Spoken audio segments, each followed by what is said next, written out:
Hi there, I'm Angela Ann. Let's get you through this week's top stories from around Columbus.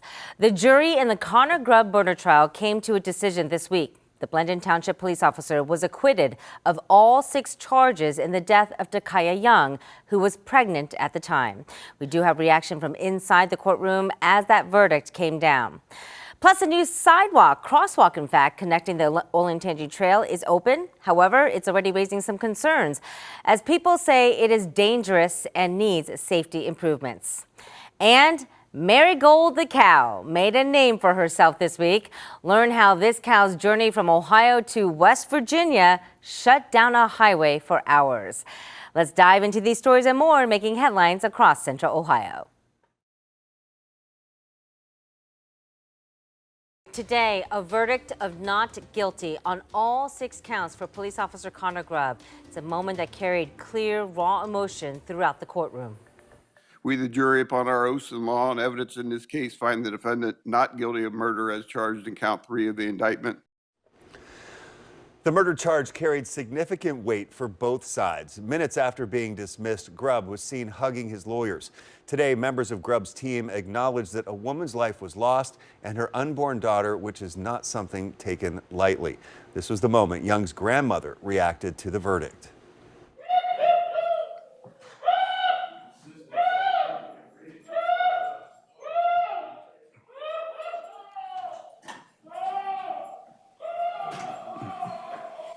Mr. Grubb, you're hereby discharged.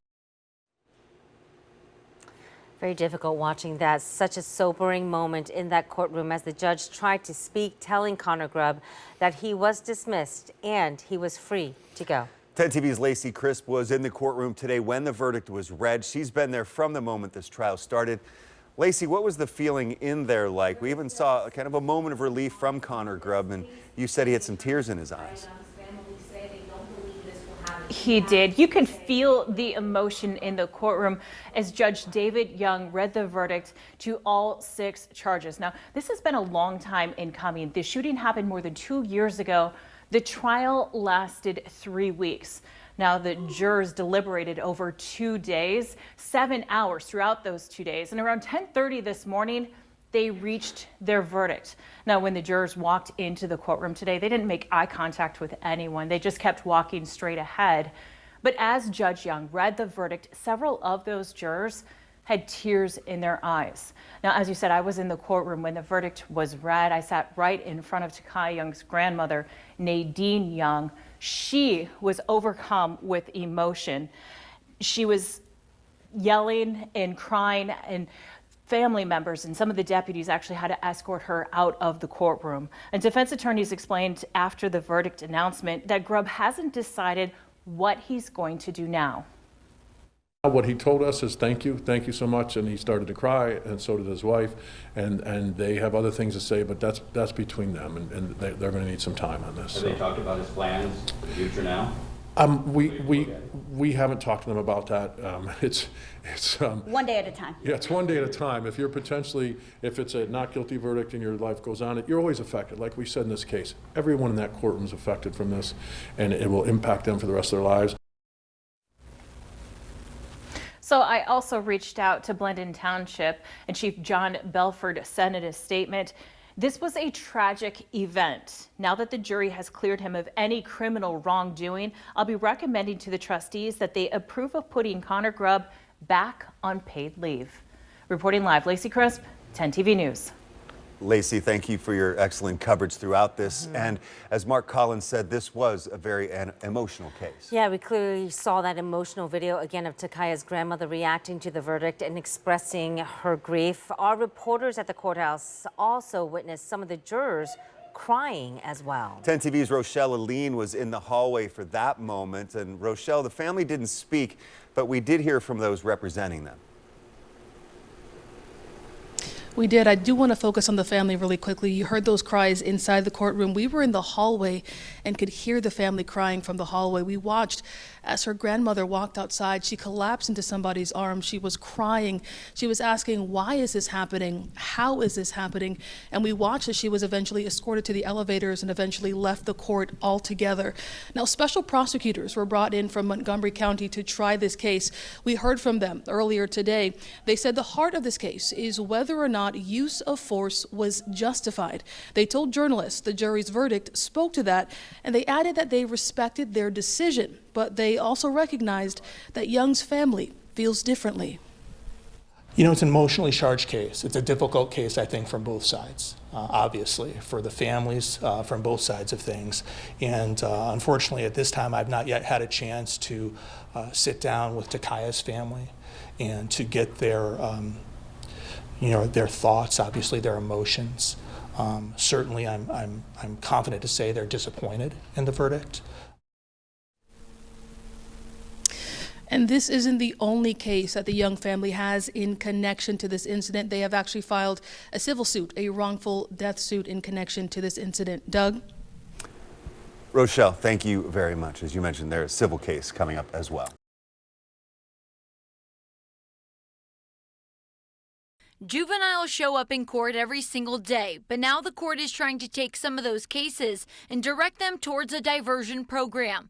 Now they will be including juveniles who are first-time offenders and commit nonviolent low-level felonies. Receiving stolen property, it could be drug offenses, vandalism. Instead of being sentenced for a crime, the prosecutor's office will recommend a juvenile goes into the 90-day diversion program. But first, the victim of the crime must agree. They have a discussion about what took place. If the victim decides to be there and to be present, it gives an opportunity for the youth to be able to address the victim, to be able to apologize, to hear firsthand from the victim what was lost. Then they will do community service. Shayla Favor, the Franklin County prosecutor, says she believes this is holding juveniles more accountable in some cases. It is quite another for the young person to have to be before the community that it has disappointed, before the victim that they have victimized, and be held accountable for that. The juvenile court says its diversion program for misdemeanors is 73% successful.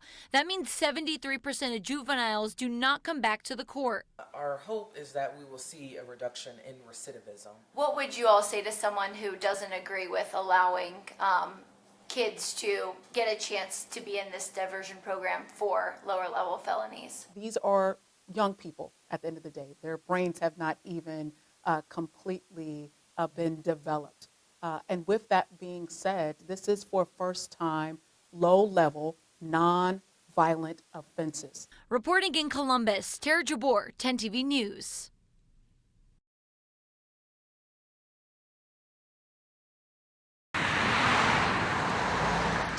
In the middle of New is an old standout, known not just for its burgers, but also for being one of the last properties on this section of Trabue Road that hasn't changed hands from Franklin Township to the city of Columbus. It's a visual representation of the realities of annexation all across the township. Which leads us here to township leaders breathing a sigh of relief after passing a temporary levy. It comes after several others failed and a fire station had to be closed, all while the township grapples with a shrinking tax base. We were never so close as losing not just the fire station, but our identity as Franklin Township. But trustee John Fleshman says the celebration has been short-lived. That's because the temporary levy that passed on election night will only keep the lights on at the fire station on Sullivan Avenue for a few years. In order to reopen the other station on Frank Road, they'd need to pass something bigger. Here's what he's proposing. We have Franklin County levies. We can have a new levy that says Franklin Township wide. If this levy passes, this goes away forever. You have one levy. The caveat is anyone that has annexed property from Franklin Township into the city of Columbus since 2004 will pay also. If I've been annexed to Columbus or wherever, how is it fair that I have to pay this levy? How is that fair to me that because you benefited, I now have to pay more, my neighbors have to pay more? It's a levy proposal that's failed before. Those voting against it tell 10 TV they're worried about how much this will raise their taxes. But Fleshman is confident with education this time around, they can lock in a township-wide levy permanently. The question now is when. Do you want to wait a year, 6 months? Any idea on that? To me, as a representative, sooner is better than waiting a longer time. In Columbus, Rochelle Aline, 10 TV News. My opinion, yes. I mean, my opinion is we're being taxed beyond tax. I mean, they've got tax on taxes. Tim Ratliff of Lancaster is on the road today, but pulled over to talk to us about taxes. I've got a 2013 Toyota Camry I bought new. I've got 312,000 miles on it. I'd love to buy me a newer car, but if I could save some of my property tax, maybe I could invest in another car. Do you think you're paying too much in property taxes right now? I am. I truly believe I am. His sentiment resonates for many homeowners across Ohio, which is why Representative David Thomas says passing this set of bills was a priority. The biggest impact to our taxpayers is essentially the understanding that moving forward, property tax bills will not spike again like they did over the last 5 years. That's the number one impact. Your bill will not go up above inflation unless you approve new levies to do so. The property tax reform bills had initially faced criticism from the education sector, concerned about cuts to school district budgets. Paul Imhoff of the Buckeye Association of School Administrators says he worked with legislators to come up with a compromise. There will be no cuts to schools for the next a couple of years, but there will be cuts for property tax and for homeowners. So we again thought that was a good compromise. Do you think that school districts are going to have to tighten their budget as a result of this? I think that many school districts are going to have to tighten their budgets. But he says he expects this legislation could bring more levies to voters' ballots. But legislators say they've worked to avoid budget cuts. What are some of the things that you guys discussed that will minimize the negative impacts to the school districts and their budgets? We are making school districts whole for House Bill 186. We're starting that cap, that limit next year in the second half bills. That will be a decrease across the state to all property owners in those districts. We're keeping the schools whole for what they're losing until their next revaluation.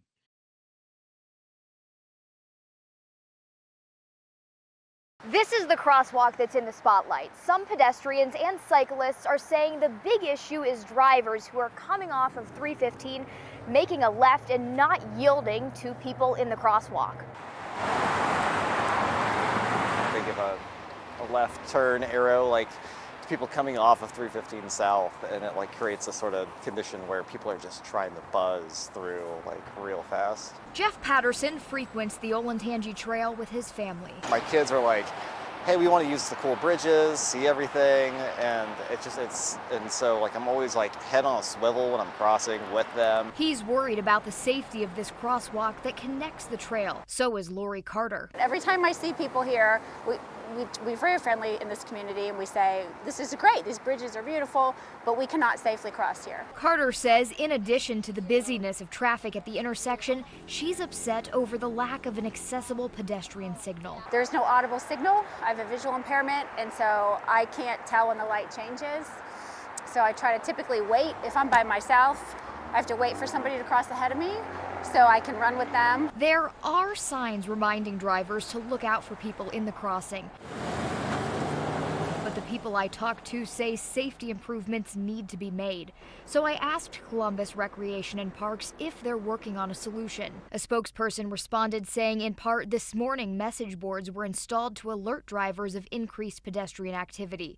They went on to say they're monitoring the crossing to determine what further adjustments may be needed. Someone's going to get hurt. And so I'm just hoping that, the city or whoever needs to make something happen, does something sooner before something happens. Some of the people who I talked to today say that this crosswalk is so dangerous that there are some people who are avoiding it altogether and using the crosswalk down the road on Milton Avenue. Reporting in Columbus, Catherine Simon, 10 TV News.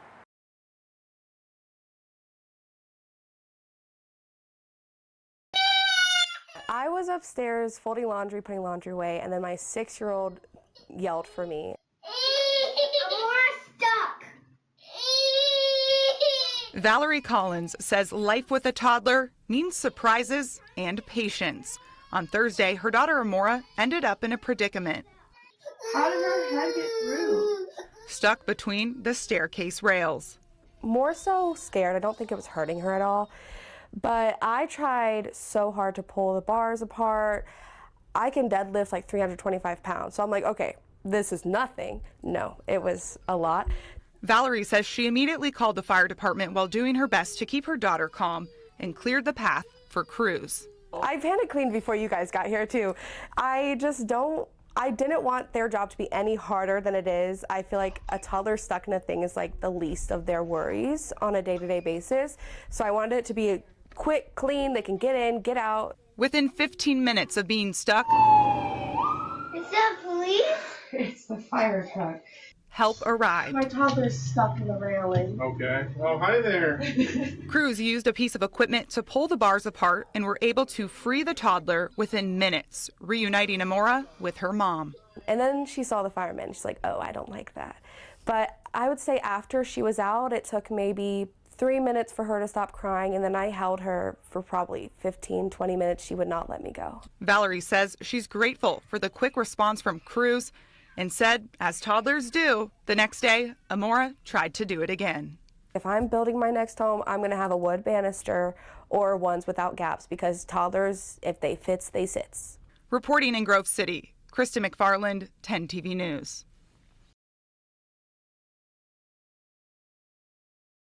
Obviously, the people Paula Lambert at that dealership, I mean, they had keys. says she went out on a limb for her big brother's big birthday gift. So I joined Facebook to buy a car. But these days, it's a present they'd rather leave in the past. According to Lambert, they bought this green 2017 Kia Soul cash from a private owner in March. And she says the sale itself went fine. After they paid, Lambert tells 10TV, they went to a local dealer called Vizsla Auto Sales, LLC, to transfer the title. This temporary tag with that dealer's state-issued number on it was printed in her brother's name on March 20th. And we didn't really get nervous about it until it'd been like a month. Lambert tells 10 Investigates just before that temporary tag expired in May, the business posted this sign on their door saying they'd be temporarily closed. As of October, the business's Google profile shows that it's permanently closed. And this is what happens when you call the numbers listed for them on their BMV dealer profile. The subscriber you have dialed is not in service. Emails to the business have also gone unanswered. And when 10 Investigates went to the business to check in, we found a different car dealer operating out of that building. They told us they started renting that space about 3 months ago. Lambert says they've also complained to the Attorney General's office, but they've hit a wall because they were never issued a bill of sale. Everyone, and you tell, they're like, well, you didn't get a bill of sale. Why wouldn't you get a bill of sale? And I was just like, I don't know. We're naive is what we are, yeah. We took this stalemate to the Ohio Independent Automobile Dealers Association, or OIADA. Is there enough of a paper trail, in your experience, to potentially get somebody in that position a title? It would be up to the judge ultimately, but I think if they had enough statements, witnesses, and things that went on, they might be able to get it done. Their executive director, Wendy Reinhardt, says Lambert would have to petition the Franklin County Court of Common Pleas. The fact that they got a temporary tag, you know, that's partially who issued that temporary tag. If it was the dealership that did it, then they've got proof they bought it from that car or from that dealership. It's a lengthy process, but it's one that Lambert says is their last shot, as they've been forced to buy this new car while they figure out what to do with that Kia Soul. Where does this leave y'all with this car? We just have a car that we can't use. I mean, it's just, we can't sell it. We can't drive it. It's just sitting in the garage. In Columbus, Rochelle Aline, 10 TV News.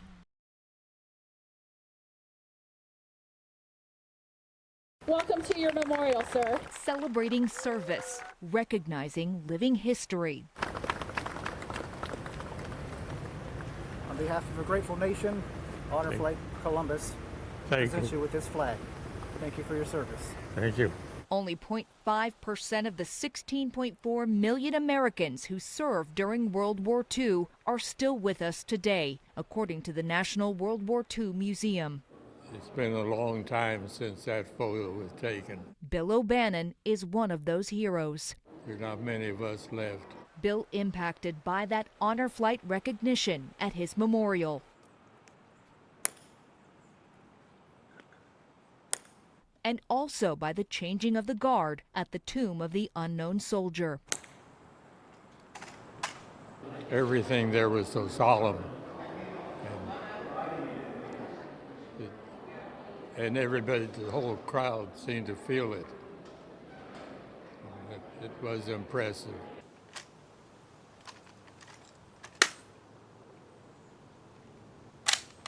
The group even getting a special Q&A with two of the tomb guards at Arlington National Cemetery. This memorial houses soldiers' remains from those three wars, World War I, World War II, and the Korean War. And those soldiers' remains are unidentified. We have memorials for all the branches except for the Army. Is this considered the memorial for the Army? No, sir, it is not. It is guarded by only Army, so I do love to brag about that, especially to those Marines out there. Only the Army guards the tomb. The day in D.C. offering a chance for these veterans to connect and learn. Because we've all got different stories. We all can learn from each other. And to be recognized. Thank you all seriously so much for your service.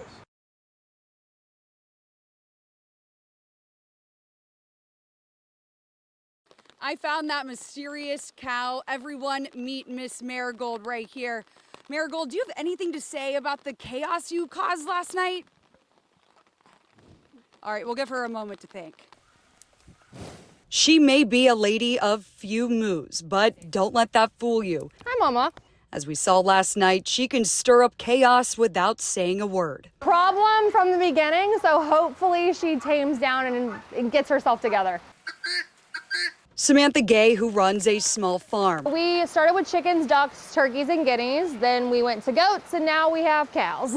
Just added Marigold. You are greedy. A fuzzy Highland cow to her herd, picking her up in Raymond, Ohio. I'm telling you, chickens are the gateway animal. But only 30 minutes into the ride home to West Virginia. And then all of a sudden we just see her head, complete shoulders, 70 miles an hour on 270 south.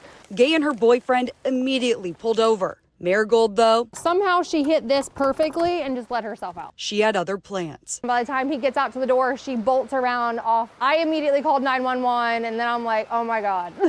Gay's call for help prompting a massive response. Fire trucks, EMS, everybody was there. We shut down 4 lanes of traffic, and this cow is not cooperating. She was kind of just strolling up the grass, and then she'd get a little frisky and start running, and they'd corral her back. So it was a mess. It was a mess. Over 2 hours later, in miles worth of standstill traffic. There was a woman from the mounted police that showed up and actually lassoed her, and then everybody kind of coerced her in. No one was hurt, not even our 4-legged fugitive. But tonight, there's no question, this could have ended very differently. And thankfully she didn't go into traffic, because my first thought was she's going to injure herself and someone else. Marigold, no longer grazing along 270, is now settling into her new home with much quieter pastures. And we're not butchering her. She's for breeding. She's going to live out her best life here. And everyone's hoping this Highland cow keeps a low profile from here on out. In Parkersburg, Bryn Caswell. She left Ohio with a bang. 10 TV News. Well, that's a wrap on this week's edition of Around Columbus, your look at the stories shaping Central Ohio. Thanks for spending time with us. Stay safe, stay informed, and we'll see you next time. Also, don't forget, you can always get the latest updates on the go with the free 10 TV News app.